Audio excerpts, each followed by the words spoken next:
Welcome back. We're here with Franki from Shenanigans Productions. Franki, how are you? I'm doing good. How about yourself? Great. Thank you for coming on. I'm very excited. Thank you for letting us use your setup in your studio. So, Oh, I I'm appreciate glad, it. get to show off a little bit. It's down in the basement, so not a lot of people get to see it. Yeah, So it's great. absolutely. So, can you talk about what skills are necessary to become a good DJ? Ooh, it's definitely a people skill. If you're someone that's not a people person, DJing is not for you. Um, it's a lot of handshaking, it's a lot of talking, and it's a lot of reading the crowd and knowing your crowd. I think that's the biggest thing. If you can't read a crowd, you don't know what to play, you're going to train wreck. So, you would say it's a lot of being aware of like what people want, of what they're Definitely, always definitely like watching awareness. what they Yeah, need. Yeah. you're focusing on 10 different things at the same time. You're watching the crowd, you're watching your music, your skills on whoever you're playing with, whether it's a controller or it's vinyl. You are doing multiple things at one time to be able to do one thing, and that's to entertain. And is this something that you kind of had before you started, or did you learn this throughout the process? I started off as a promoter, a nightlife promoter, Okay. and then I've always been into the nightlife scene. So I think this is something that I was born and just got into at a young age. And all the experience of being in that nightlife really made me a great DJ because I got to see behind the scenes at a young age. And so I know who's there first, who's leaving last. I know how the security works. I even know how the bartenders work. Yeah. So it's knowing everything, and it just made me a great DJ. And what do you think the biggest, when someone's hiring a DJ, what do you think the biggest misconception is? That we are the same DJ you heard the last time. That probably sucked. uh, no, to be honest, it's always, oh, you're a DJ, and they group you in with other people who say they're DJs Yeah. also. For me, it's like a resume. You just can't give them a piece of paper they're gonna look at. I always tell them, come and see me. I'm DJing here. Come and see me live. Make sure that I'm the right DJ for you. If you like my style, then let's Yeah. talk. So it seems like this is more of a craft than just a job for you or like a business. Oh, it's definitely a craft. I've been doing it for some time now. Show my age, I'm 49, and my hands are softer than them. And I've been in this nightlife since probably about 17, Wow. and then DJing for the last 15, going on 16 years, and in between everything else is always entertainment. It was something to do with it. What what do you think really attracts you to the like entertainment life? It's its own life. It's its own community. It's seeing the regulars. It's seeing new people coming in. It's just knowing people having a great time. I think that anybody that works in this industry understands that feeling when they know it's a great night. Everybody had a great time. People are Yeah. walking out like, oh my God, I don't even want to go home. Yeah. That's when we know we did our job. So yeah. Yeah. I think when you get that feeling of like it's 2 a.m., you're like, nothing matters besides this moment. You're like, this is like, I'm having like the best time of my life. Like, I don't want it to end. When it's 2 a.m., it's like I want to close it the right way. I want Yeah. people to walk out like, God, why did it end? Yeah. So yeah, it is definitely a craft because you're just honing in on that zone when you're in that time frame. And what actions did you have to take when you started your business to become successful? Learning, and be open minded. A lot of mistakes. Learning from your own mistakes. I'm not saying I was the best DJ when I first started off. I made so many train wrecks and my songs didn't match. I picked the Yeah. wrong songs. I hit the wrong button. I shut everything off. I had a DJ yell at me one time, "Come in on the one," because you count beats, 1 and 2 and 3 and 4, and he's like, "Come in on the one. You're coming in on the 2 or the 3." And I just looked at him and I went home and I listened to it, I recorded him like he was right. So it's always being open minded to criticism Yeah. and understanding that you're going to learn from mistakes. I think that is probably the most crucial thing in business or just life in general of like being able to pivot, being able to just have this open mind of like, I might not be doing it correctly. And if you learn and you adapt and you overcome and you know what to do the next time. Yeah, absolutely. And you are also a cannabis podcast host. Yes, I am. Yes, I am a proud cannabis smoker and Yes. a cannabis host. I own SmokeAJ.com, and we have a podcast called Smoke a J with Frankie J. and we talk everything recreational, business, and medical aspect of cannabis, especially the dispensaries and the dispos and your bud tenders and your owners is a job for them. Just as we just talked about crafting, DJing, they're crafting their business, understanding what cannabis is, and present it to the right people for their needs. Yeah. Where does this love come from to want to highlight cannabis? I've been waking and baking since I've been 13, so it's really been a lifelong thing to see where it's at now to where it was then. I did take about a 17-year break, and then I have a son who has special needs, multiple needs. He's autistic and he's blind, and we use cannabis for him. He's the first kid in a state of Ohio at the age of 6 to receive his medical card. Wow. And he'll be 12 this year, so 6 years. And we treat him with CBD, and we also treat him with RSO, which is Rick Simpson oil. And that was the first time I walked into a dispensary because I had to get some stuff for my son. Wow. And I was just like, where was this when I was a kid? Where was this when I was 18? Where was this when I was, growing up? And it's just amazing to see the demographic that come there, from young to old to, hipsters to just old men that just leave me alone, let me buy my, my product and leave. Yeah. And I just thought something that this would be cool to talk about. And so we're in the studio right here. This is Smoke and Jaye studio.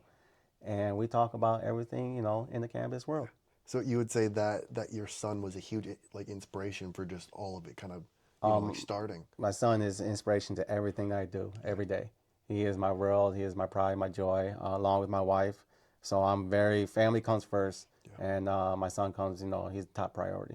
And can you kind of talk about the process of having a son that not only has special needs, but has, many other challenges? It is life-changing. We knew something wasn't right within the first 6 hours he was born. They put him into a little incubator and they took him to the NICU. We transferred from one hospital to another. And we was 2 weeks in the NICU with him, and he was full term. So he was a big baby in his little NICU unit. And I think right then and there, we just kind of knew that this is going to be your life. You're going to be taking care of this child right here. He just came to this world needing you. And that's how it's been for the last, going on 12 years. So it is definitely a life-changing. You learn, when you talk about, you learn from your mistakes and and we talk about adapting and overcoming. That's where we put this into practice, because there's new challenges every day, new challenges every week. We talk with doctors. He has multiple doctors. We're not talking just one or two. We're talking 6, 7 different doctors, specialists. We've had doctors travel around the world to come and see him. And it's, as much as it sounds overwhelming, it's also probably the greatest gift in the world to know that your child wants you all the time, needs you.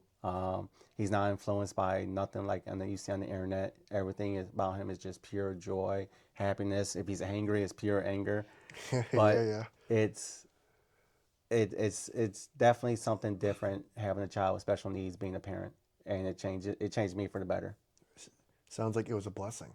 Definitely a blessing. I think the man upstairs said, I need to sit you down because I'm going to give you a challenge and you work on it. And I thank God that he did. Yeah, that's awesome. And I love how you take a positive approach to it, because a lot of people could look at it as a very negative thing.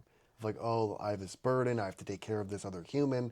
But I love how you take a positive approach of like, what can I learn? And, I can help my child, do those things. So I think I always like to see people turning what could be a negative into a blessing. It has a lot to do with my wife. My wife is the backbone of this family, and she got medical background. She's an NP, and for her to watch her just be that person to come in and take charge and understand what's going on with our son and learning from her, that was a big positive right there. I think so. There is negativity and there's positivity, but when you have a partner who's right there with you and understand, it's all positive. Yeah, absolutely. And is there anything that you've wanted to tell your wife Tia that you have not had the opportunity to tell her? Oh, she knows this.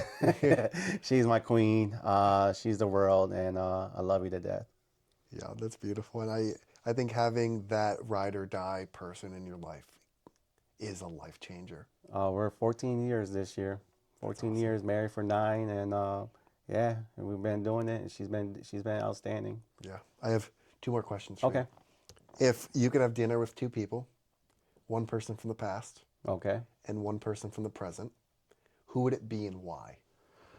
From the past, I have my grandfather, my papa. Just enjoy a nice steak, potatoes with ketchup, and just talk, Yeah. and just talk about everything. He was my biggest influence. Um, Still to this day, we got him up here. Yeah, he's just a great man. And the present, Elon Musk. Interesting. Okay. I honestly, this man, the media is putting him out there right now, and whether it be good or bad, he's very interesting. Yes, he is. And I would love to sit down and just say, okay, talk to me. Yeah. Yeah. What makes you, Elon Musk? So yeah, I would like to sit down and talk with him. I love that. What would be one thing you would want to tell your grandfather? Man, I'm still fishing. Still fishing. He was just a strong Irish old man. And I was, probably looking down and seeing what I'm doing right now with the family and the business. And I just know he'd be proud. And I would just love to show him, just say, hey, here you go. Look what your grandson done. Yeah. I have one more question for Okay. you. Why did you decide to partner with us and offer the discounts? Well, I know what you did. You sat down and talked with my wife, and you guys did the discount and everything. Um, what we want to offer and what we offer our services for photo booth, DJ. We're able to give discounts, and I think your guys' platform is able to help us reach out more people, make their day special. Yeah. So if they're looking for a DJ for their wedding, for a birthday, for a quinceañera, they're able to contact us through your platform, and I thought that was great. And you guys are taking this like what they've been doing in the papers. You guys are taking it to the digital. So I love the technology part of it and the aspect of what you guys are doing, and I want to be a part of it, especially this brand new. Yes. I mean, we appreciate you trusting us early, so thank you for that. Yes. I actually wanted to touch on before we ended. You offer a one-stop shop for people that are looking for not only DJ services but photo booths. Could you kind of dive into that a little bit? Yes. So Shenanigans Productions started off as a full booth company in 2013. We are now expanding more into DJ service, full booth. We do cold sparks, the little sparkle effects you see on the TikTok, the big Yeah. craze. We do dancing on the clouds. We do lighting, intelligent lighting. We have taken this company since 2013, just from being just doing full booths, and then we went into full booth DJ, which was the first company in this area to offer combo packages. To where we're at right now is full productions. We've worked with ProMedica, Imagination Station, and multiple weddings for brides and grooms. So we do, they're able to come to us and say, what can we do for you? What type of entertainment you want? We can provide all that for them. Which is beautiful, so they don't have to go meal piece this giant No, thing no. together. They can come And, to and, you. and the great thing about us is that if you want to go with, let's say, everything, our packages, we combo package. So you're saving money, just like what your platform does. Yeah. We want our clients and our customers, save money on that. I love it. Those are the questions I have. How can people find you guys, and what is one thing you want to leave people with? You can find us at our website at shenanigansproductions.com, Facebook at Shenanigans Productions. We're also on Instagram. And we tell everybody it's not a party unless you have a little bit of shenanigans. I love it. Is there like anything you want to leave people with? You know what? Just be nice. Be nice and kind. That's what this world needs right now. And I think that if everybody just understands a little bit of kindness goes a long way, I think we're going to see a bigger and brighter future. Well, Frankie, thank you for coming out. I appreciate it. Hey, no problem. Thank you.